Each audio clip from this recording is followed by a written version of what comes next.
जो PN junction का जो अपरेटस होता है वो कुछ इस तरीके का होता है। ये हमारा वोल्ट मीटर है। यहाँ पे आप देख सकते हैं वोल्ट मीटर में दो स्केल्स हैं, एक लोअर स्केल एक अपर स्केल। लोअर स्केल जो है हमारे पास that is for reverse bias, and जो अपर स्केल है हमारे पास वो है फॉरवर्ड बायस के लिए। जैसा कि आप जानते हैं कि रिवर्स बायस में वोल्टेज जो है वो ज़्यादा होती है as compare to forward bias. तो जो नीचे वाला स्केल है उसकी जो रेंज है हमारे पास that is from 0 to 30 volt, और जो फॉरवर्ड बायस वाला जो स्केल है हमारा अपर स्केल, उसकी जो रेंज है दैट इज़ 0 to 3 वोल्ट। अब हम बात करते हैं हमारे एमीटर के बारे में। इसमें भी वोल्ट मीटर की तरह ही दो स्केल्स होते हैं, एक अपर स्केल और एक लोअर स्केल। जो हमारा अपर स्केल है उसकी जो रेंज है हमारे पास that is from 0 to 10 milliampere, और ये जो हमारा स्केल है ये यूज़ किया जाता है फॉरवर्ड बायस के लिए, यानी अपर स्केल जो है वो हम फॉरवर्ड बायस मोड में यूज़ करेंगे क्योंकि फॉरवर्ड बायस में करंट ज़्यादा होता है। जो हमारा लोअर स्केल है that will be used in reverse bias mode, और इसकी जो रेंज है वो है हमारे पास 0 से 100 माइक्रो एम्पियर। अब बारी आती है इस प्रैक्टिकल के सबसे इम्पॉर्टेंट पार्ट की, that is the connections of diode. ये आमतौर पर काफ़ी मुश्किल हो जाता है कनेक्ट करना, लेकिन आज मैं आपको एक आसान तरीके से इनको कनेक्ट करना सिखाऊंगा। इस सर्किट डायग्राम के अकॉर्डिंग हम कनेक्शंस करेंगे। आप देख सकते हैं इस सर्किट डायग्राम में वोल्ट मीटर का जो पॉजिटिव है वो बैटरी के पॉजिटिव से कनेक्टेड है। तो वोल्ट मीटर का जो पॉजिटिव है वो बैटरी के पॉजिटिव से कनेक्ट किया हमने।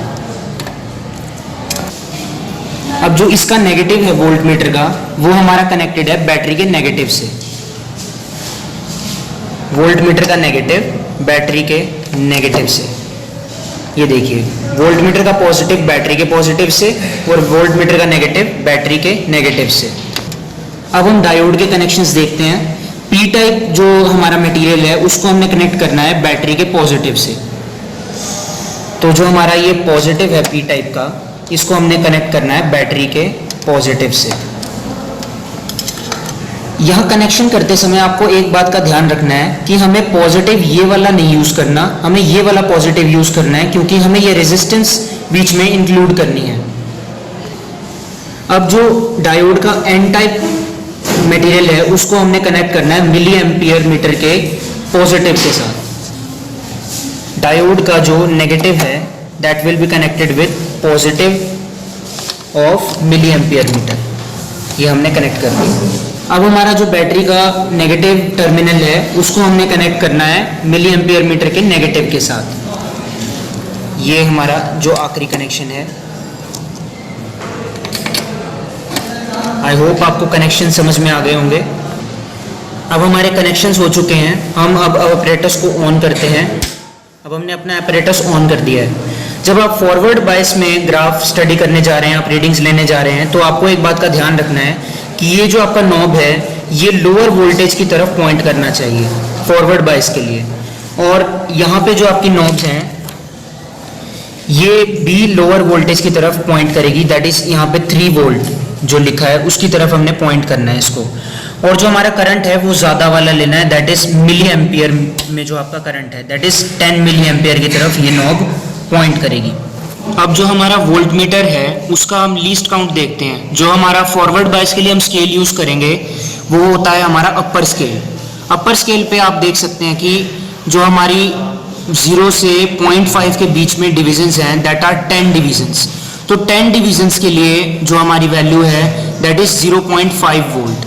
तो हमारा जो लीस्ट काउंट आएगा यानी कि 1 डिवीजन के कोइंसाइडिंग कितनी वोल्टेज है हमारी, that is 0.5 by 10 which will be 0.05 volt. तो हम लीस्ट काउंट जो है इसका लिखेंगे यहाँ पे 0.05 volt in forward bias. Volt meter का लीस्ट काउंट हमारे पास ये आ गया है। अब जो हमारा ये लीस्ट काउंट है ये आपको समझ में आ गया आई होप कि कैसे आया। 0.5 को हमने डिवाइड किया 10 से तो हमारे पास आ गया 0.05 वोल्ट।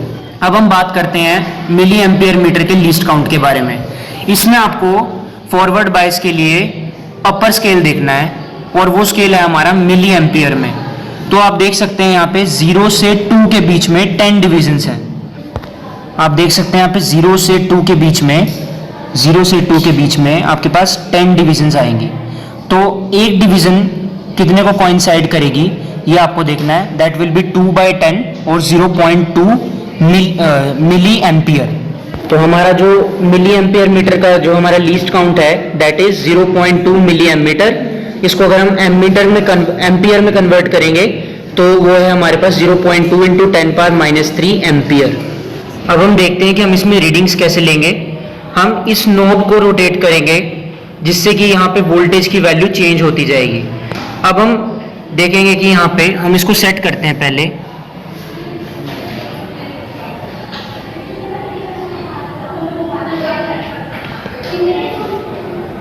अब ये देखिए 10th डिवीजन पे हमने सेट किया ये, और इसके कॉरस्पॉन्डिंग जो करंट की डिवीजन आएगी वो है हमारी 5th डिवीजन। अब हम टेबल में जब इसकी रीडिंग लिखेंगे तो वो लिखेंगे हम नंबर ऑफ डिवीजन, जो सी डिवीजन हमारी आई है वोल्ट मीटर में उसको वोल्ट मीटर के लीस्ट काउंट से मल्टीप्लाई करेंगे। यहाँ पे हमारे पास 10th डिवीजन आई थी जिसको हमने वोल्ट मीटर के लीस्ट काउंट जो हमारे पास है 0.05 उससे मल्टीप्लाई किया, तो ये हमारे पास जो हमारे पास वोल्टेज की वैल्यू है वो आई है 0.5 वोल्ट। अब इसी तरीके से हम करंट की रीडिंग लिखेंगे।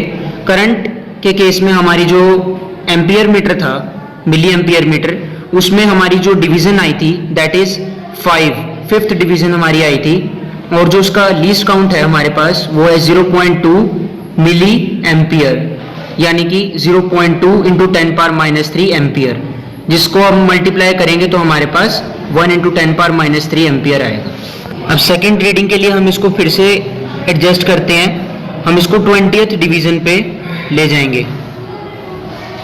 हमने इसको 20th डिवीजन पे सेट कर दिया है। अब यहाँ से हम डिविजन्स काउंट करते हैं, देखते हैं कितनी डिविजन्स हैं। 0 से 0.5 के बीच में हमारी 10 डिविजन्स हैं। ये 10 और ये 10 मिलाकर हो गई 20 डिविजन्स, यानी ये 20th डिवीजन है हमारी। और इसके कॉरस्पॉन्डिंग जो हमारी करंट की जो डिवीजन आई है वो है हमारे पास 12th डिवीजन। तो हम इसको टेबल में नोट करते हैं। अब यहाँ पे 20th डिवीजन है हमारे पास, उसको हम लीस्ट काउंट से मल्टीप्लाई करेंगे और इसका जो हमारे पास आंसर है दैट इज 1 वोल्ट। और similarly in case of current हमारे पास 12th डिवीजन आई है तो उसको हम मिली एम्पियर मीटर के लीस्ट काउंट से मल्टीप्लाई करेंगे और जो हमारी फाइनल रीडिंग आएगी वो ये है। इसी तरीके से हम आगे 5 रीडिंग्स के लिए वैल्यूज को एडजस्ट करते जाएंगे और रीडिंग्स लेते जाएंगे। जो हमारे पास यहाँ वैल्यूज आई हैं करंट की वो हमारे पास बढ़ते ऑर्डर में यानी इंक्रीजिंग ऑर्डर में होनी चाहिए, क्योंकि हमारे पास जो ग्राफ आता है फॉरवर्ड बायस में वो कुछ इस तरीके का होता है, इंक्रीजिंग स्लोप का ग्राफ है। तो हमारे पास जो वैल्यूज हैं वो इंक्रीज करती रहनी चाहिए। आप देख सकते हैं यहाँ पे मेरी वैल्यूज जो हैं वो इंक्रीज करती जा रही हैं। अब जो हमारी वैल्यूज आई है रीडिंग्स की उनको हम एक ग्राफ पे प्लॉट करते हैं। मैंने यहाँ पे जो स्केल चूज किया है, यहाँ पे मैंने एक्स एक्सिस पे वोल्टेज ली है और वाई एक्सिस पे मैंने करंट यूज किया है। तो जो मैंने एक्स एक्सिस का जो स्केल यूज किया है वो है मेरे पास, यहाँ पे आप देख सकते हैं मैंने स्केल लिखा है 0.05 वोल्ट। यहाँ पे जो आपकी 10 डिविजन्स हैं वो 0.5 वोल्ट को कोइंसाइड करती हैं। तो आपकी जो एक स्क्वायर है यानी एक डिवीजन है वो 0.05 वोल्ट को कोइंसाइड करेगी। तो ये मेरे ग्राफ का स्केल होगा along X axis. Along Y axis मैंने करंट चूज किया है, तो वहाँ पे मैंने 1-1 के गैप पे वैल्यूज लिखी हैं। तो मेरी जो 10 डिविजन्स हैं वो 1 मिली एम्पियर को कोइंसाइड करती हैं। तो मेरी जो एक स्क्वायर या एक डिवीजन होगी वो कोइंसाइड करेगी 0.1 इंटू 10⁻³ यानी कि 0.1 मिली एम्पियर को। जैसा कि आप देख सकते हैं फॉरवर्ड बायस का ग्राफ आपके पास कुछ इस तरीके का आएगा। अब हमें यहाँ पे फॉरवर्ड रेजिस्टेंस कैलकुलेट करनी है, तो हम ग्राफ में किसी भी 2 पॉइंट से परपेंडिकुलर्स ड्रॉ करेंगे एक्सिस के ऊपर। जैसे कि मैंने यहाँ इस पॉइंट से और इस पॉइंट से परपेंडिकुलर ड्रॉ किया दोनों एक्सिस के ऊपर। तो हम जो हमारी रेजिस्टेंस होती है उसका फॉर्मूला हमारे पास होता है delta V by delta I। तो हम यहाँ से कैलकुलेट करेंगे डेल्टा V यानी कि जो हायर वैल्यू है हमारी उसमें से हमें माइनस करनी लोअर वैल्यू। 1 माइनस 0.5 हमने यहाँ पे लिखा है, जैसे 1 minus 0.5 divided by delta I। Delta I हमारा यहाँ से हायर वैल्यू हमारे पास ये है 2.4 milliampere minus 1 milliampere. तो 2.4 माइनस 1 इंटू 10⁻³ क्योंकि हमें ये एम्पियर में लेना है। तो जब हम इसको कैलकुलेट करेंगे तो हमारे पास जो वैल्यू आएगी रेजिस्टेंस की वो है 357.14 ओम। अब हम बात करते हैं रिवर्स बायस मोड में जो हमारे लीस्ट काउंट्स आएंगे, जो हमारी रेंज आएगी वो क्या होगी। रिवर्स बायस मोड में पहले वोल्ट मीटर को देखते हैं हम। वोल्ट मीटर की जो रेंज होगी हमारी वो होगी हमारी 0 से 30 वोल्ट। हम नीचे वाला स्केल यूज करेंगे अब। तो अब यहाँ से लीस्ट काउंट निकाल के देखें। 10 डिविजन्स जो हैं वो 5 को कोइंसाइड करेंगी। तो एक डिवीजन जो है आपकी 5/10 यानी 0.5 वोल्ट को कोइंसाइड करेगी। तो आपका जो लीस्ट काउंट है इन रिवर्स बायस मोड वो आएगा 0.5 वोल्ट। आप देख सकते हैं यहाँ पे least count of voltmeter in reverse bias mode है हमारे पास 0.5 वोल्ट। ऐसे हम बात करेंगे least count of microammeter. देखते हैं स्केल पे। अब हम इसके लिए जो स्केल यूज करेंगे वो होगा हमारा लोअर स्केल।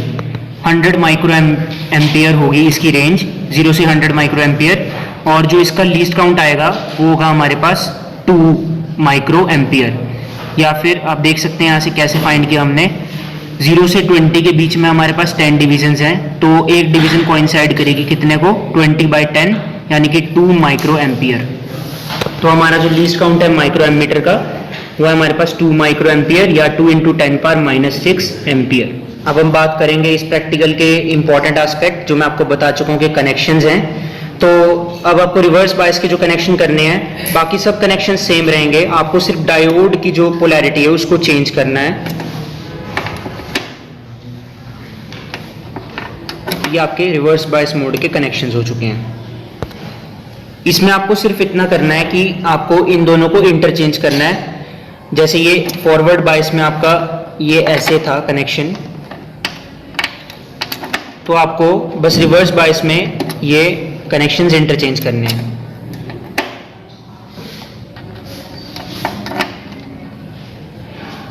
अब हम हमारा apparatus स्विच ऑन करेंगे।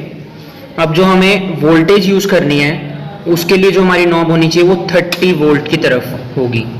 यहाँ पे जो हमारी नॉब होगी वो नीचे की तरफ यानी कि 30 वोल्ट की तरफ होगी। ज़्यादा वोल्टेज वाली हम वैल्यू की तरफ करेंगे।